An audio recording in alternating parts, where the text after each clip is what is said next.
बस बस बेटा, अब रहने दो। अब तुम जाकर आराम करो। और कितनी मेरी फिक्र करोगे? अब थोड़ी सी अपने बारे में भी सोचो। जब तक मुझे यह पूरा राज्य नहीं मिल जाता तब तक तो चाहकर भी मैं अपने बारे में नहीं सोच सकता। पिताजी, आप भी ना, यह तो मेरा कर्तव्य है।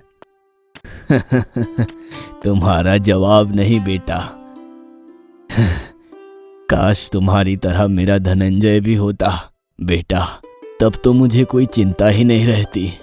लेकिन वो तो जितने दिन बीत रहे हैं उतना ही बिगड़ता जा रहा है। माँ को खोया है तो कुछ बोल नहीं पाता, लेकिन तुम्हारी माँ भी तो उसे कम प्यार नहीं करती। तब भी क्यों ऐसा हो गया, क्या पता। हाँ, भैया का बोली आजकल कुछ ठीक नहीं है। आपको भी वो कुछ मानते नहीं हैं, बोलते हैं आपकी बुद्धि भ्रष्ट हो गई है और इसी कारण आप इस प्रकार का व्यवहार कर रहे हैं। मुझे पता है, वो मुझे बर्दाश्त नहीं कर पाता। हर समय बस उसका गुस्सा और तकलीफ। प्रजा की समस्या का हल हुआ? हाँ, वो हो गया छोटी माँ। हाँ छोटी माँ, याद आया, पिताजी के पैरों में दर्द हो रहा था ना, इस कारण मैं आज वैद्य जी के पास गया था। वो एक तेल दिए हैं, बोले कल से रोज मालिश करने से वह ठीक हो जाएगी। तो खुद ही उनके पैरों में तेल मालिश कर देना। ओह, दाल में नमक क्यों नहीं है? कितना गंदा बना है। आह, धीरे, इस प्रकार कोई बात करता है? आसपास नौकर चाकर रसोइये सब घूम रहे हैं, वो सुनेंगे तो उनको खराब लगेगा। तुम तो भविष्य में इनके राजा बनोगे, इनके दिल को ठेस पहुंचाओगे। मैं क्या करूं? जो सच है मैंने वही कहा। सच बात को मैं साफ साफ कहता हूँ। सच्चाई को दूसरे को ठेस न पहुंचाकर भी बोला जा सकता है। तुम्हारा दिल साफ है, लेकिन वाणी इतनी कठोर क्यों? तुम्हारे लिए मुझे बहुत चिंता होती है, इस कारण तुम किसी संकट में न फंस जाओ।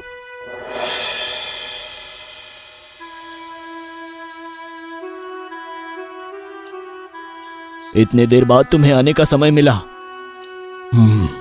रुको रानी, मैं पहले काम की बातें करता हूँ। हमारी बातें सिर्फ घर का माहौल खराब करती है। ठीक है, जो बोलना है जल्दी जल्दी बोलिए, मुझे बहुत काम है। जासूस ने जो जानकारी दी है, अगर वह सच हुआ तो बहुत बड़ा अनर्थ हो जाएगा। मेरी उम्र हो गई है और कितने दिन हैं बोलो। तो मैंने निर्णय लिया है कि मैं ये राज्य तुम दोनों भाइयों में बांट दूंगा। सच में पिताजी? हाँ, लेकिन तुम दोनों को मेरे एक प्रश्न का जवाब देना होगा। अवश्य दूंगा पिताजी, आप पूछिए, मैं आपके सारे प्रश्नों का जवाब दूंगा। मेरा एक ही प्रश्न है, तुम दोनों मुझसे वास्तव में कितना प्रेम करते हो? इसके उत्तर पर निर्भर करेगा कि तुम्हें कितनी प्रतिशत राज्य प्राप्त होगी। लेकिन महाराज, आपको नहीं लगता किसी की योग्यता और कुशलता को देखकर ही उसके बाद उसको राज्य सौंपा जाना चाहिए? मेरे दोनों पुत्र ही योग्य है, इसलिए मैंने ये उपाय निकाला है। अब तुम दोनों बोलो, कौन मुझसे कितना प्यार करता है?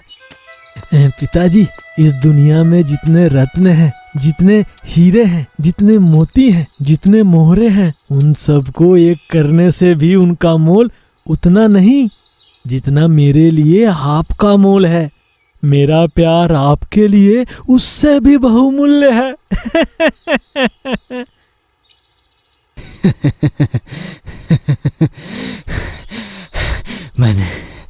मैंने तुमसे इसी जवाब की अपेक्षा की थी। अब तुम बोलो। उफ, मेरे पास सच में तमाशा करने के लिए समय नहीं है। आपने फिर से अपने बचपन की ख्वाहिश पूरी करने के लिए आपने मेरा वक्त जाया किया। क्या मैं तमाशा कर रहा हूँ? तुम्हारी इतनी हिम्मत, तुम मुझसे इस प्रकार से बातें करोगे? तुम जानते नहीं हो मैं कौन हूँ। तुम्हें मेरे प्रश्न का उत्तर देना ही होगा। मेरे प्रश्न का उत्तर बिन दिए कहीं नहीं जा सकते। मैं आपको नमक की तरह प्रेम करता हूँ। किसकी तरह? नमक की तरह। नमक? नमक का कोई मोल है क्या? नमक जैसे साधारण चीज के साथ तुमने मेरी तुलना की, एक राजा की तुलना की। राजा की तो तुलना नहीं किया, पिता का तुलना किया।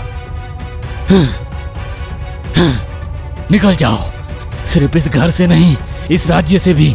आज से मैंने तुम्हारा त्याग किया। मेरी मृत्यु के पश्चात इस राज्य का उत्तराधिकारी होगा राजकुमार मृत्युंजय, और तुम्हें एक कौड़ी भी नहीं मिलेगी। महाराज कृपया शांत हो जाएं। उत्तेजित होकर कभी भी उचित सिद्धांत नहीं लिया जा सकता। नहीं नहीं नहीं रानी, मैं अपने क्रोध पे काबू नहीं कर पा रहा। नमक जैसे छोटे चीज से मेरी तुलना, मेरी कोई मोल है कि नहीं? अच्छा ठीक है, अगर आप कुछ समझना नहीं चाहते हैं तो आप बिना नमक के जीवन व्यतीत कीजिए। इस महल से मैं धनंजय को लेकर मायके जा रही हूँ। चल। छोटी माँ, मुझे लगता है हमारा इस प्रकार यहाँ से चले जाना ठीक नहीं होगा। इतना सब होने के बाद भी तू ये कह रहा है? तेरा अपमान होने के बाद मैं यहाँ कैसे रहूं बता? छोटी माँ, जासूस ने सूचना दी है, भैया ने प्रजा को पिताजी के खिलाफ भड़काया है। इस समय हम दोनों को पिताजी को छोड़कर जाना उचित नहीं होगा। क्या कह रहे हो? पहले मैं भी भरोसा नहीं कर सका, पर एक खबर एकदम सच है।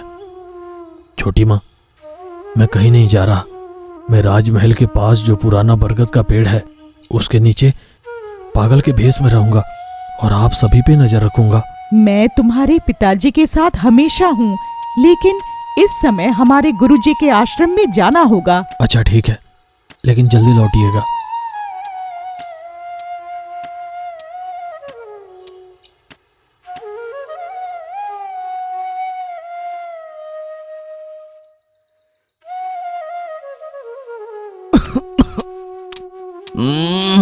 खाने में नमक क्यों नहीं है?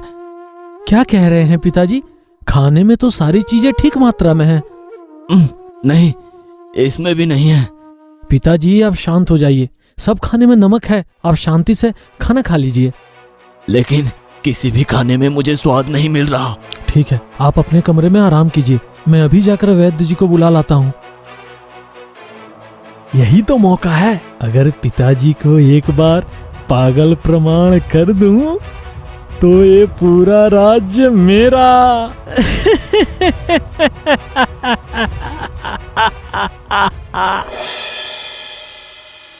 छोटे राजकुमार ने जो सोचा था वही हुआ। महाराज को वो पागल प्रमाण करके वो खुद ही राजा बन गया।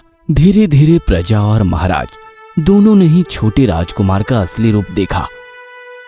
उसके बाद एक दिन ऐसा आया जब छोटे राजकुमार ने यह ठान लिया कि अब महाराज को महल से निकालने का समय आ गया है। लेकिन वह नहीं जानता था कि उसके बड़े भैया अभी भी राज्य में ही है और छोटी रानी भी गुरुजी के आश्रम से लौट रही है। नहीं, किसी भी खाने में नमक नहीं है। नहीं, किसी भी खाने में स्वाद नहीं है। किसी भी खाने में नमक नहीं है। नहीं है, नमक नहीं है। नहीं, आप पूर्ण रूप से पागल हो चुके हैं। आपका और यहाँ रहना ठीक नहीं, आपके लिए कहीं और व्यवस्था करनी होगी। उठिए, शीघ्र उठिए। कहाँ ले जा रहे हो मुझे? वहाँ क्या स्वाद मिलेगा? नमक का स्वाद। स्वाद। हाँ पिताजी, मिलेगा।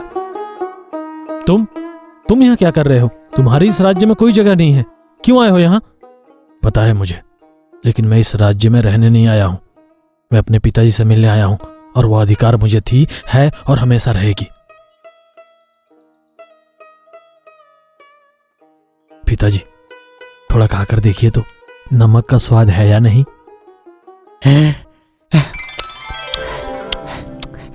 हीरा स्वाद है तो, और थोड़ा दे बेटा।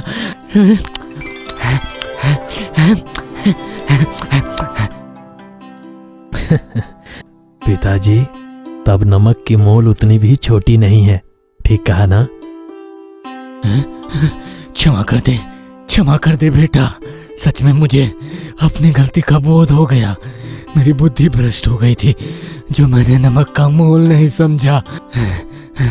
खाने में जितना भी मसाला हो, जितना भी स्वादिष्ट चीजें हो, अगर उसमें सही मात्रा में नमक ना हो तो उस खाने को हम नहीं खा सकते। असल में जानते हैं पिताजी, मेरी ज्यादातर वक्त छोटी माँ के साथ ही गुजरी है। मेरी जीवन की सभी शिक्षा घर के चार दीवारी में ही है। उन्होंने ही मुझे सिखाया है। कुछ लोग हमारे जीवन में नमक की तरह होते हैं। जब वो होते हैं तब उसका मोल समझ नहीं आता हमें, लेकिन उनकी अनुपस्थिति में हमें पता चलता है कि हमारे जीवन में उनका मोल क्या था। माँ, तुम यहाँ? क्या करूं बेटा, मुझे आना ही पड़ा, नहीं तो तुम्हारे पिताजी ये दंड से मुक्त नहीं हो पाते। मतलब? तुम शायद भूल रहे हो कि गुरुजी की दया से मुझे कुछ शक्तियां प्राप्त हैं। उस दिन जब मैंने कहा कि उनका जीवन नमकहीन हो, उसी दिन से उनका दंड शुरू हो गया था। तो सब ठीक हुआ कैसे? उस दिन श्राप देने के बाद तुम्हारे भैया ने कहा कि तुमने सबको भड़काया है। कई दिनों से तुम एक योजना बना रहे हो, इसीलिए मैंने गुरुजी के आश्रम जाने का निर्णय लिया। महाराज को इस श्राप से मुक्त करने का उपाय मुझे ज्ञात नहीं था, इसलिए गुरुजी के आश्रम गई ताकि कुछ सहायता मिल सके। ओह, तभी मैं मुक्त हुआ। हाँ, गुरुजी ने कहा कि अगर धनंजय आपके खाने में नमक मिलाकर खिलाए तो सब ठीक हो जाएगा। आपकी बड़ी संतान हमेशा आपका ख्याल रखता था। महाराज अभी स्वस्थ है। अब तुम्हें सिंहासन छोड़ना होगा छोटे राजकुमार। ठीक है, छोड़ रहा, लेकिन मैं भी इसका अंत देख कर रहूंगा। दंड के रूप में छोटे राजकुमार को 5 साल के लिए वनवास भेज दिया गया। महाराज के बाद बड़े राजकुमार का राजाभिषेक किया गया। राजा समझ गए कि हमारे जीवन में कुछ लोग ऐसे होते हैं जिनका मूल हम उनके रहते नहीं समझ पाते हैं, लेकिन उनके चले जाने के बाद हमें वो समझ आता है। ठीक नमक की तरह